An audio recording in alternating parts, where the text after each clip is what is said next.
Welcome back to another episode of B&I San Diego. I'm really excited. We are live with Lucas Barra, who's a training coach. Lucas Barra is the owner, founder of All In Coaching. And Lucas, I want to thank you for joining us today. Yeah, happy to be here. Thanks for having me. So Lucas, tell us a little bit about you. But before we get into the nuts and bolts of the conversation, which is going to be on getting into the right mindset as a business owner. What an incredible topic.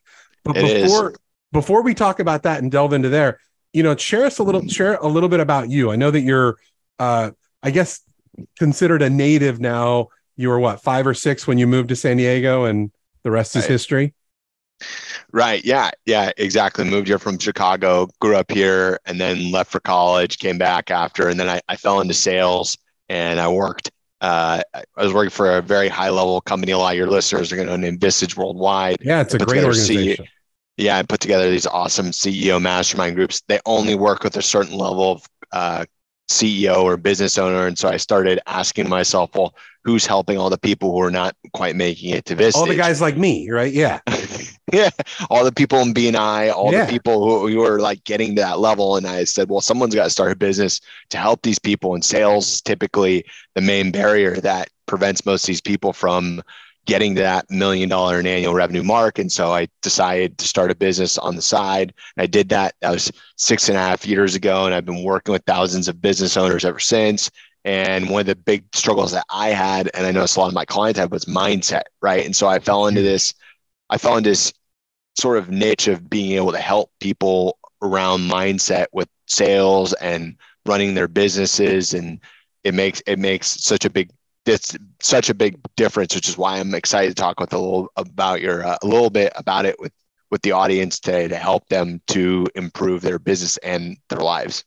Well, and it's particularly in sales, now that we're talking about, our mindset in sales, it's really tough. I mean, I know that when we're working with people, I mean, anyone who is customer facing is in sales in some way, shape, or form, right? It may not be a direct sale, but part of the sale may be how we interact with our customers, how even on the customer service side, there's still an element of sales because you've got to keep them coming back. Mm-hmm. So I love this topic, and mindset is huge because I've seen many salespeople over the years.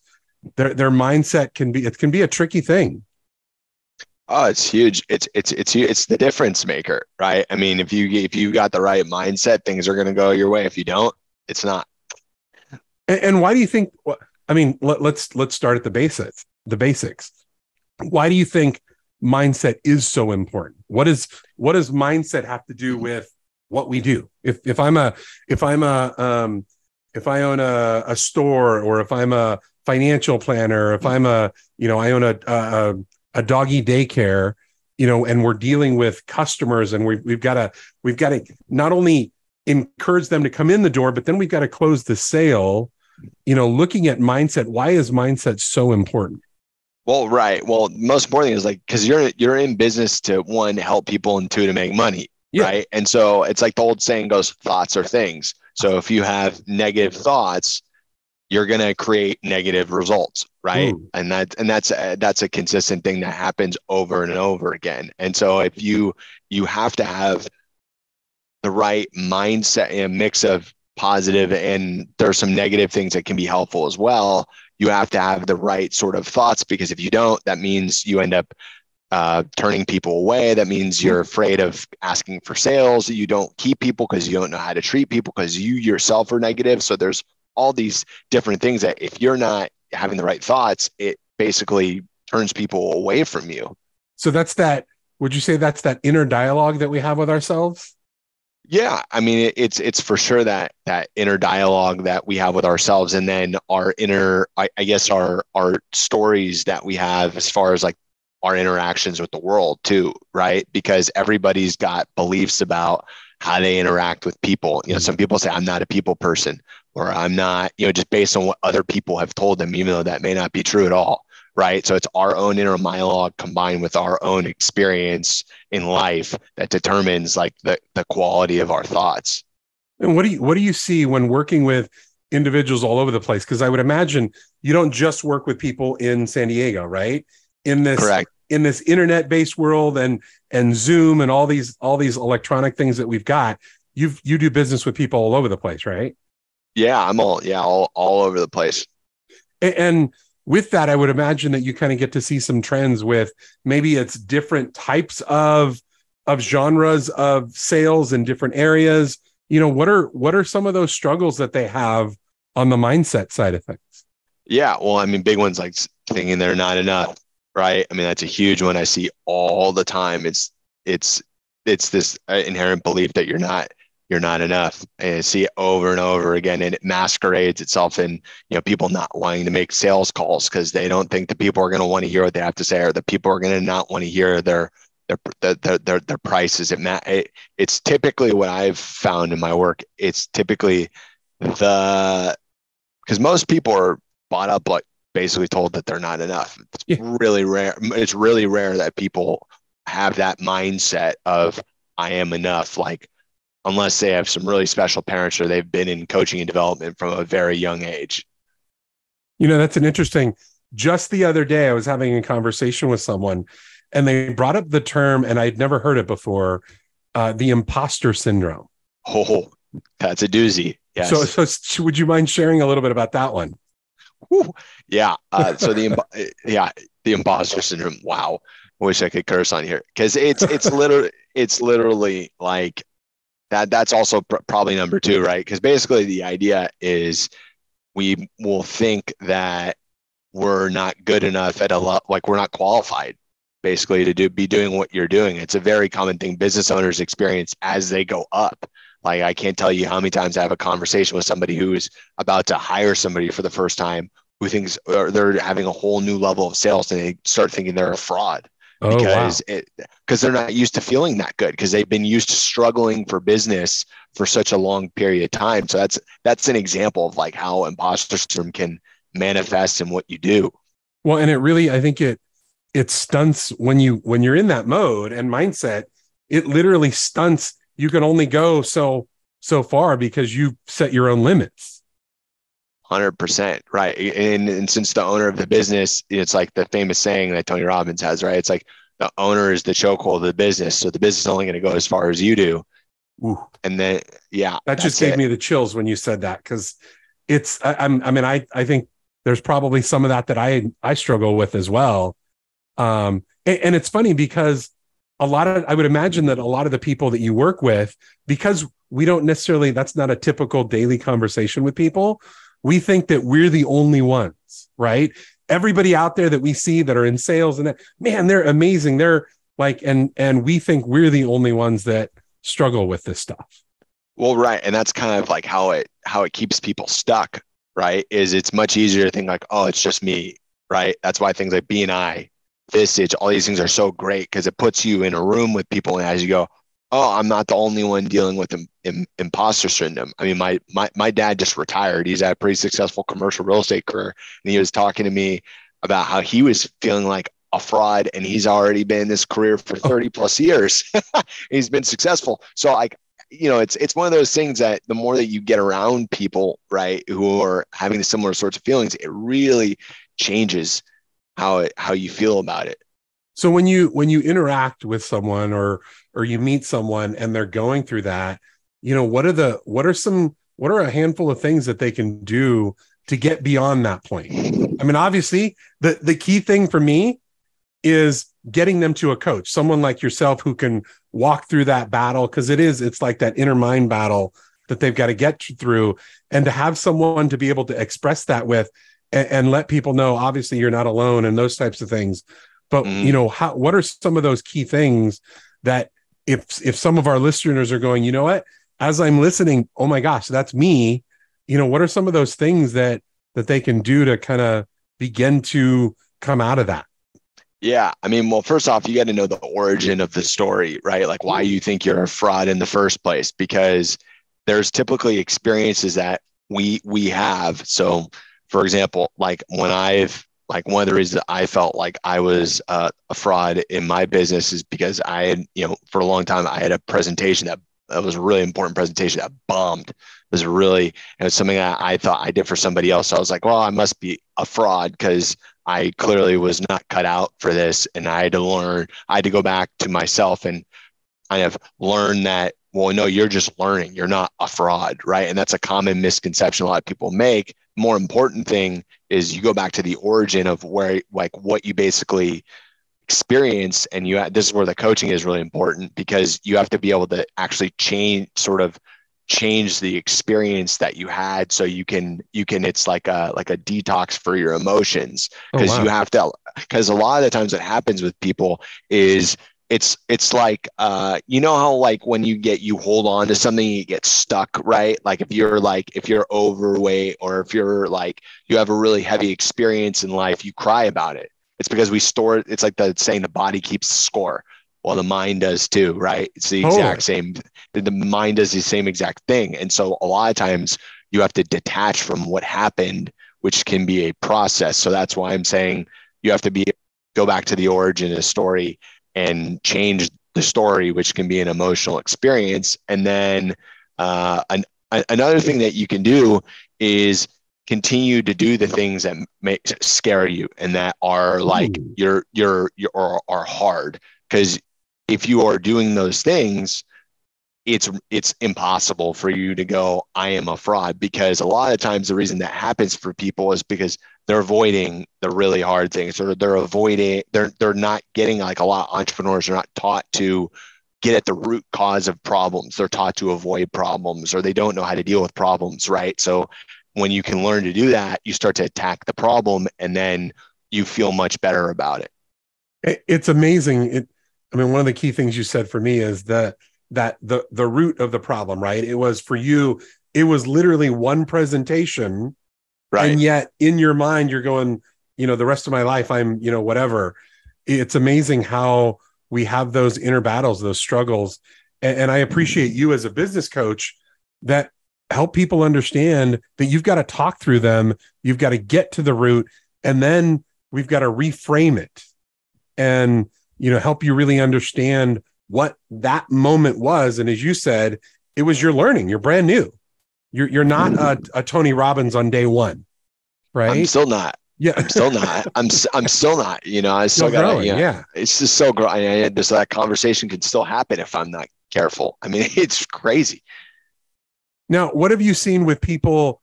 Because the beauty of being a coach, I think, and one of the things that I love about this, the whole element of having a coach, is they help you see the before and after, and they walk you through, and help you understand and work through the inner dialogue.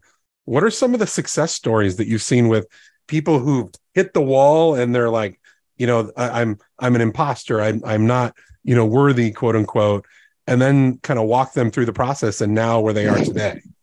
Yeah, well, I had a client who came to me, and he was thinking that he needed, like, say all these things on sales calls because he thought, like, he needed to have this whole huge inner monologue. And we trace it back to the fact that his parents had really high expectations for him, and basically he felt like he always had to perform at a certain level to please them. So when it came down to closing, he had a really tough time just, like, believing that it could be really a simple process. And so once we work through that and he let that go, he was closing at the time like 20,000 a month in sales, and then literally within a month and they have a high ticket program, they're going 100,000 a month.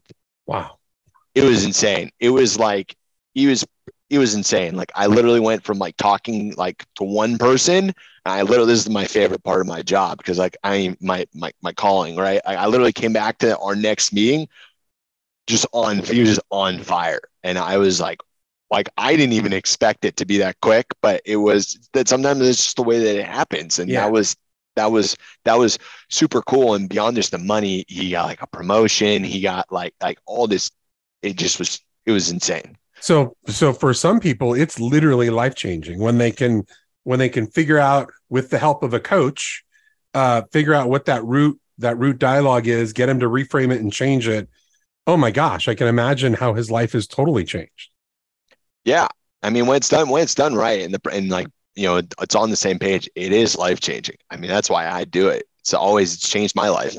Because it doesn't just, what I like about this is it's not just impacting you as a salesperson, but it's you as a human being. And it's how you see yourself as a dad, as, a husband, a leader in the room, whatever it is, it touches all of those and it really changes things. Well, right. And I think a lot of people listening to this will be like, well, you're a coach. Well, I got breaking news for you. You're a business owner, you're a coach. I mean, like the best leaders are great coaches because they understand how to get to the root of the problem. They had all the things that I'm talking about right now. That's how they roll. Well, and I love how you change that perspective of, as a salesperson, that you're coaching your client on, and it's not, I think sometimes people get the whole element of sales wrong. It's not just about selling a product. It's about helping someone either fix a need or there's something that they're working through, and you get to coach them through that process. I love how you reframe that from my perspective. That was awesome. Yeah, for sure. Well, I mean, think about something we both hold near and dear, right? It's accountability, right? And that's something that any salesperson who has been a top performer, you can guarantee that they have some level of accountability that they hold they hold their prospects to, because otherwise people just walk all over you, and that's just what happens. Yeah, and during our a little bit of dialogue before we started, we even brought in that word ownership, which is, again, it's mindset. Ownership is really about having that mindset of, whatever is in front of me, I'm going to take responsibility for. I'm going to work through. It's not somebody else's fault. It's not, the dog ate my homework kind of thing, right? But it's being willing to just own it. And if we fall flat on our face, we get up, we own the moment, and it's not, I'm a failure. No, I failed at something, and that's okay. And we get through it. Right. I think one of the most challenging things for a lot of business owners is admitting they don't take full responsibility. Ooh, whoa. Yeah, I'm sure that there's some people that are listening right now that are reluctantly shaking their head going, yeah, that's probably me. Yeah, because if it's like, if you're saying like, oh, things are fine, or oh, things are like, they're going just, they're good, but you're listening, I know, right? When it's not, because when it's on fire, when it's on fire. Like there's a difference, right? Yeah, everything clicks. Yeah, everything clicks. You're moving, right? And it's that person who has that ability to step back and go and have that level of responsibility, which is challenging. To go, yeah, like it's not going this way because of me. Yeah. Yeah. And it's tough to admit sometimes. Oh, 100%, especially if you want to keep, like, if things are going well, because they can always go better, right? Like it's hard to take responsibility when, things are going well. It's hard to take responsibility when things aren't going well, because, you kind of like, you have to choose your heart, because it's one way or the other, the responsibility never stops. Well, and being able to take care of yourself with that. So on our last week's podcast, we actually talked about mental health and business success, and how, as business owners, we're go, like nonstop, 24/7, we're on.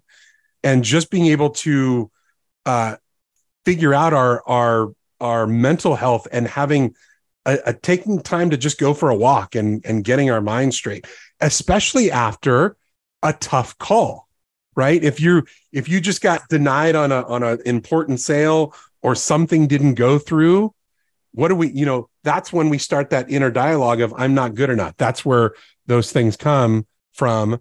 So just being able to step out of the room and go for a walk outside, get some sunshine, and, walk it off, and then come back in and re-engage. Yeah. No, I totally agree with you on that, because part of full responsibility, and you hear us talking, you think like, oh, that's like crazy, right? A lot of that is about being willing to have boundaries, right? And because when you can set boundaries, and you don't need business, or you don't need anything, it makes a big difference for people in terms of how they run their businesses, because they're not beholden to what people are saying or doing to make them feel better. And that's a completely different ballgame. Oh my God, that's That's probably a whole nother dialogue we could have on another podcast. Wow, when you said it, it was like, oh my gosh. Yeah, I can hear that one. Yeah, absolutely.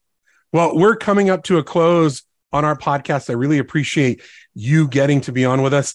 For our listeners, if you want to get to know Lucas a little bit better, down below in the show notes, we've got his website, which is www.allincoaching.com. Make sure you reach out to him. Again, for many of us, we relate to the struggle and we just need someone to walk through that process with us. So on a final note, for our listeners, if we were to kind of do a little bit of reflection, let's say that we, get in front of the mirror and we kind of look through some of the things, what would you recommend for someone that may be going through this struggle, but they're not quite sure and they need to figure out, how do I get beyond? What do I need to do next?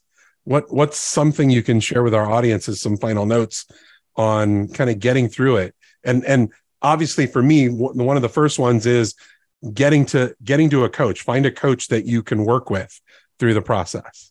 Yeah. I mean, like that's important. The other thing that you got to establish is like where are the problems coming from in the first place? Because if you know, like, for example, like the root problem, right? Like what is, because a lot of people will say, well, I got a sales problem.